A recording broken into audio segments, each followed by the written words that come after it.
Amazing Grace, how sweet the sound to save a wretch like me. I once was lost, but now I'm found. I was blind, but now I see. How sweet the sound that saved a wretch like me. I once was lost, but now I'm found. Was blind, now I done forget. But now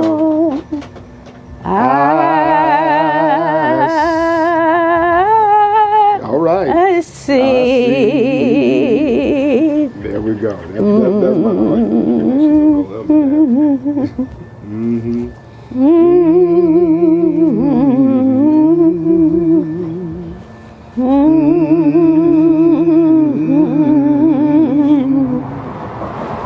I see.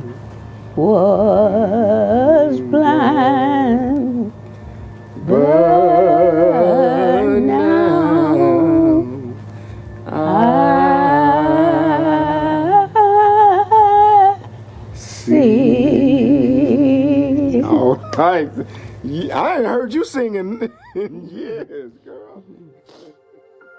My family came here in 1947. Actually, the trek started in 1946 when my grandfather came out first after serving honorably in World War II. He married my grandmother. They conceived my mother, and then he left.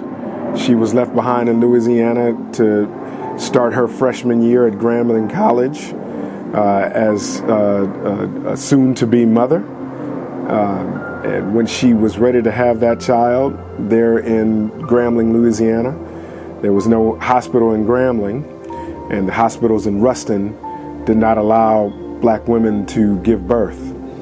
So she had to go all the way to Monroe, Louisiana, about 30 to 35 miles away from Grambling, to have my mother, which is why my mother was born in Monroe but never actually lived there. 1946, my grandfather would come here. He would find a job, he would work enough time to accrue vacation, find a place to live temporarily with two other migrating families from the South, and then he would come back in 1947 to pick up his beautiful bride and his almost one-year-old daughter, my mother, Renee. And this in 1950 is where they would, you know, they would plant their roots right here, literally. Yes, I like to cook pig feet, and I like to cook collard greens and black-eyed peas and all those good soul food things.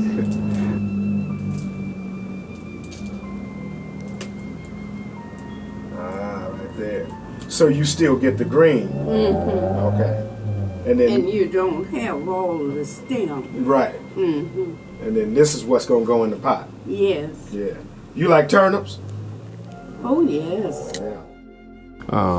I took that for granted, I think, when I was a kid, because half of what she cooked I didn't like. I didn't like black-eyed peas. I didn't like greens. I didn't like hot water cornbread. I didn't like cornbread that wasn't sweet. And she didn't like cornbread that was sweet. I didn't go for pot liquor juice coming out of my greens. I didn't like crab or any seafood in my gumbo. And so what everybody else was appreciating in real time, I was observing.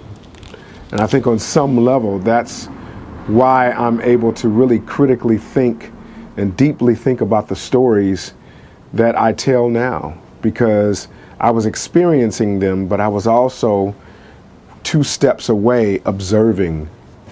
Oh, yes, I used to make my gumbo and have shrimp and lobster and chicken in it, and everybody would come by and get a bowl, and they all used to come,